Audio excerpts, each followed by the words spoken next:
Shalom, selamat pagi. Selamat berjumpa kembali di dalam program Renungan Embun Pagi bersama dengan Kota Daud Ministry.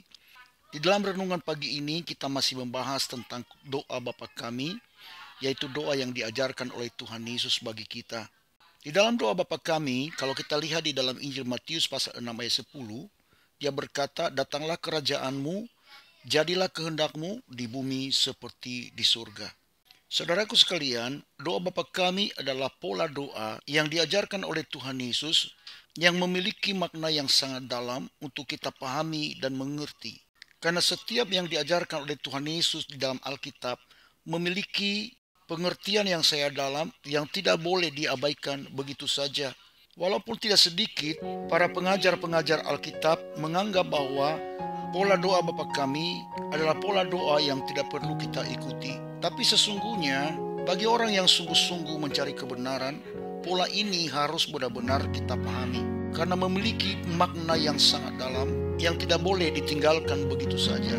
Tentang kalimat datanglah kerajaanmu memiliki makna bahwa doa setiap orang yang percaya harus berhubungan dengan kerajaan Allah yang ada di bumi sekarang ini.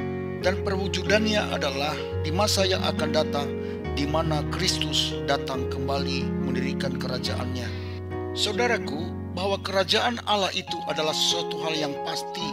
Sekalipun kita tidak meminta, kerajaan itu datang dengan sendirinya, seturut dengan kehendak Allah. Allah memiliki kuasa mendatangkan dan mendirikan kerajaannya di bumi ini tanpa peran manusia sekalipun. Jikalau kita meminta datang kerajaanmu, itu berarti kita membuka diri dan bersedia menerima kerajaan Allah yang akan terjadi di atas bumi ini dan di dalam kehidupan kita sebagai orang percaya.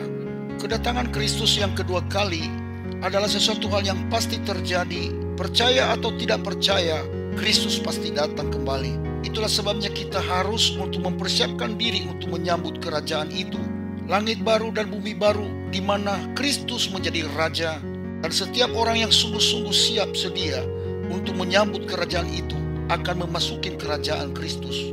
Saudaraku, bila kita mempelajari tentang kerajaan Allah yang ditulis di dalam kitab Perjanjian Baru, maka kerajaan Allah itu sangat luas, yaitu menyangkut pertobatan, keselamatan, penegakan kebenaran dan keadilan hingga kehidupan kekal. Maka jika kita berdoa, datanglah kerajaanmu, ini berarti kita menerima Allah memerintah atas hidup kita, atas pelayanan dan keluarga kita, bahkan di dalam usaha dan pekerjaan kita. Dan sekaligus kita memiliki pengharapan agar pemerintahan Allah terjadi di dalam dunia yang kita hidupi ini. Saudaraku, Tuhan memakai kita menjadi Allah di tangannya untuk mentransformasikan kerajaan Allah di muka bumi ini, mewujudkannya dalam kehidupan kita sehari-hari. Di dalam kitab Roma pasal 14 ayat 17, demikian firman Tuhan, "Sebab kerajaan Allah bukanlah soal makanan dan minuman, tetapi soal kebenaran, damai sejahtera dan sukacita oleh Roh Kudus."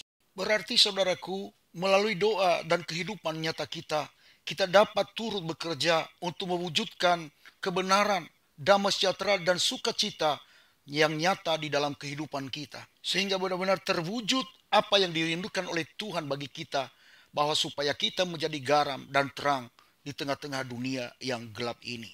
Dalam kalimat permohonan berikutnya, jadilah kehendakmu di bumi seperti di surga.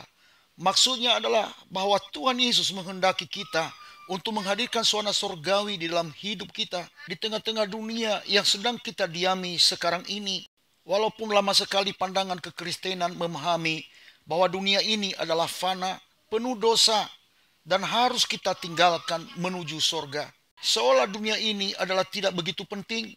Ya, memang dunia ini dan segala isinya akan segera berlalu. Namun perhatikan saudara, Tuhan mengutus kita di tengah-tengah dunia ini untuk mewujudkan kehendak Allah. Dan Tuhan Yesus menghendaki agar suasana bumi ini seperti suasana yang ada di dalam surga.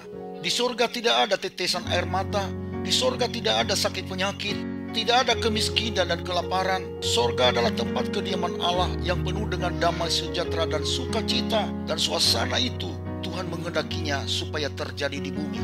Saudaraku, Tuhan mengutus kita di tengah-tengah dunia ini untuk menghadirkan suasana surgawi dengan cara untuk menghancurkan segala pekerjaan-pekerjaan iblis, Tuhan Yesus berkata di dalam Matius pasal 12 ayat 28, berkata demikian, tetapi jika aku mengusir setan dengan kuasa Roh Allah, maka sesungguhnya kerajaan Allah sudah datang kepadamu. Saudaraku, Tuhan memakai kita untuk menjadi alatnya, untuk menghancurkan pekerjaan-pekerjaan iblis itu. Ia berikan kepada kita Roh Kudus, karunia-karunia yang telah dipersiapkan Allah bagi kita. Kita diutus untuk memberitakan Injil Kerajaan Allah, agar Injil itu mereka diselamatkan. Setiap belenggu-belenggu dosa dan ikatan-ikatan iblis dapat dilepaskan oleh pemberitaan Injil, karena Injil adalah kekuatan Allah yang menyelamatkan setiap orang yang percaya.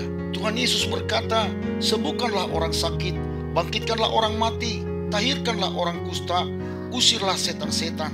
Tuhan Yesus telah memberikan kepada kita kuasa. Itulah sebabnya kita berdoa supaya kuasa itu nyata di dalam kehidupan kita sebagai orang percaya. Dalam doa Bapa kami, Tuhan Yesus mengajarkan kita, datanglah kerajaan-Mu, jadilah kehendak-Mu di bumi seperti di surga. Kalau Tuhan Yesus mengajarkan kita tentang hal ini, maka kita meminta kepada Dia agar benar-benar terwujud di dalam kehidupan kita sebagai orang yang percaya, agar kerajaan Allah datang di dalam kehidupan kita dan di muka bumi ini, dan kehendak Allah agar suasana bumi ini seperti suasana yang ada di surga. Saya Pendeta Zaluhu di sini. Saya ucapkan selamat pagi, selamat beraktivitas. Tuhan Yesus memberkati kita sekalian. Shalom, Maranatha.